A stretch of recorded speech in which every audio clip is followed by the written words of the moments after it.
Bonjour et bienvenue sur Papa lis-moi une histoire. Je vous propose de poursuivre notre lecture des Malheurs de Sophie, de la comtesse de Ségur. Nous en sommes donc au chapitre 4. Et aujourd'hui, donc le chapitre 4 s'intitule Les petits poissons. Allons-y tout de suite. Les petits poissons donc. Sophie était étourdie, elle faisait souvent sans y penser de mauvaises choses. Voici ce qui lui arriva un jour. Sa maman avait des petits poissons pas plus longs qu'une épingle et pas plus gros qu'un tuyau de plumes de pigeon. Sa maman aimait beaucoup ces petits poissons qui vivaient dans une cuvette pleine d'eau au fond de laquelle il y avait du sable pour qu'ils puissent s'y enfoncer et s'y cacher. Tous les matins, Madame de Réan portait du pain à ces petits poissons. Sophie s'amusait à les regarder pendant qu'ils se jetaient sur les miettes de pain et qu'ils se disputaient pour les avoir. Un jour, son papa lui donna un joli petit couteau en écaille. Sophie, enchantée de son couteau, s'en servait pour couper son pain, ses pommes, ses biscuits, des fleurs, etc. Un matin, Sophie jouait avec son ménage. Sa bonne lui avait donné du pain qu'elle avait coupé en tout petits morceaux, des amandes qu'elle coupait en tranches et des feuilles de salade. Elle demanda à sa bonne de l'huile et du vinaigre pour faire la salade. Non, répondit la bonne, je veux bien vous donner du sel, mais pas d'huile ni de vinaigre qui pourrait tacher votre robe. Sophie prit le sel, en mit sur sa salade, il lui en restait beaucoup. Si j'avais quelque chose à saler, se dit-elle. Je ne peux pas saler du pain, il me faudrait de la viande ou du poisson. Oh, la bonne idée, je vais saler les petits poissons de maman. J'en couperai quelques-uns en tranches avec mon couteau, je salerai les autres tout entiers. Que ce sera amusant, quelle jolie place ça fera. Et voilà Sophie, qui ne réfléchit pas que sa maman n'aura plus ces jolis poissons qu'elle aime tant, que ces pauvres petits souffriront beaucoup d'être salés vivants ou d'être coupés en tranches. Sophie court dans le petit salon où étaient les petits poissons. Elle s'approche de la cuvette, les pêche tous, les met dans une assiette de son ménage, retourne à sa petite table, prend quelques-uns de ces pauvres poissons et les étend sur un plat. Mais les poissons qui ne se sentaient pas à l'aise hors de l'eau remuaient et sautaient tant qu'ils pouvaient. Pour les faire tenir tranquilles, Sophie leur verse du sel sur le dos, sur la tête, sur la queue. En effet, ils restent immobiles. Les pauvres petits étaient morts. Quand son assiette fut pleine, elle en prit d'autres et se mit à les couper en tranches. Au premier coup de couteau, les malheureux poissons se tordaient en désespérés. Mais ils devenaient bientôt immobiles parce qu'ils mouraient. Après le second poisson, Sophie s'aperçut qu'elle les tuait en les coupant en morceaux. Elle regarda avec inquiétude les poissons salés. Ne les voyant pas remuer, elle les examina attentivement et vit qu'ils étaient tous morts. Sophie devint rouge comme une cerise. Que va dire maman se dit-elle. Que vais-je devenir, moi, pauvre malheureuse? Comment faire pour cacher ça? Elle réfléchit un moment. Son visage s'éclaircit. Elle avait trouvé un moyen excellent pour que sa maman ne s'aperçût de rien. Elle ramassa bien vite tous les poissons salés et coupés, les remit dans une petite assiette, sortit doucement de la chambre et les reporta dans leur cuvette.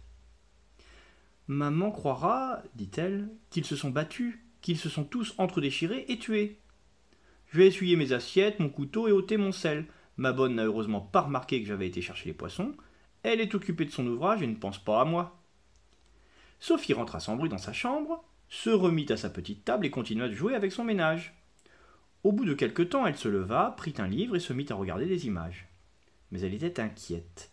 Elle ne faisait pas attention aux images, elle croyait toujours entendre arriver sa maman. Tout d'un coup, Sophie tressaille, rougit. Elle entend la voix de Madame de Réan, sa maman, qui appelait les domestiques. Elle l'entend parler haut comme si elle grondait. Les domestiques vont et viennent. Sophie tremble que sa maman n'appelle sa bonne, ne l'appelle elle-même. Mais tout se calme, elle n'entend plus rien. Sa bonne, qui avait aussi entendu du bruit et qui était curieuse, quitte son ouvrage et sort. Elle rentre un quart d'heure après.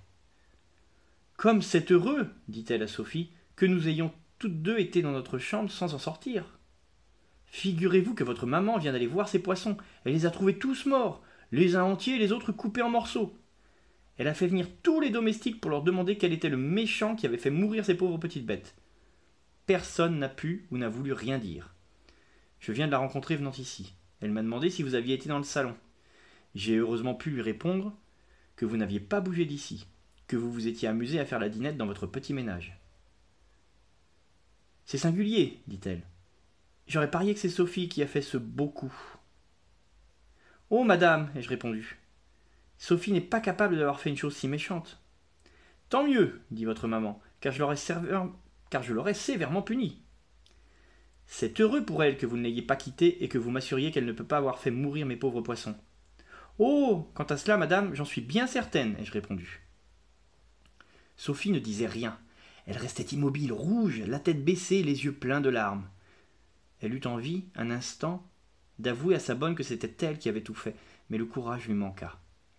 Sa bonne, la voyant triste, crut que c'était la mort des pauvres petits poissons qui l'affligeait. J'étais bien sûre, dit-elle, que vous seriez triste comme votre maman du malheur arrivé à ces pauvres petites bêtes. Mais il faut se dire que ces poissons n'étaient pas heureux dans leur prison, car enfin cette cuvette était une prison pour eux. À présent que les voilà morts, ils ne souffrent plus. N'y pensez donc plus et venez que je vous arrange pour aller au salon. On va bientôt dîner. Sophie se laissa peigner, laver sans dire mot. Elle entra au salon, sa maman y était. Sophie, lui dit-elle, ta bonne t'a-t-elle raconté ce qui est arrivé à mes petits poissons?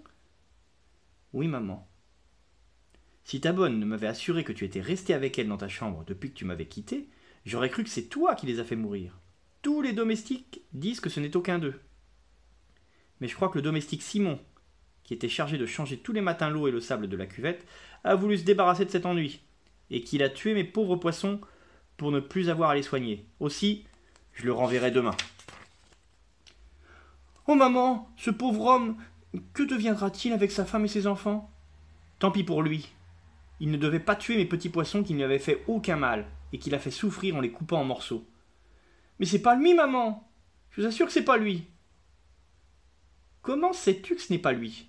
Moi je crois que c'est lui, que ce ne peut être que lui, et dès demain, je le ferai partir. Oh non, maman, ne le faites pas.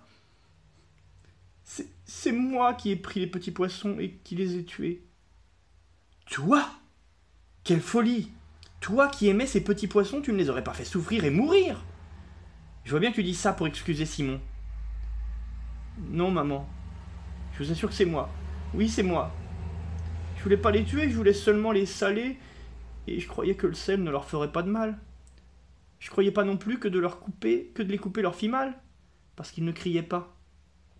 Mais quand je les ai vus morts, je les ai reportés dans leur cuvette sans que ma bonne, qui travaillait, m'ait vu sortir ni rentrer. Madame de Réan, la maman de Sophie, resta quelques instants si étonnée de l'aveu de Sophie qu'elle ne lui répondit pas. Sophie leva timidement les yeux et vit ceux de sa mère fixés sur elle, mais sans colère ni sévérité.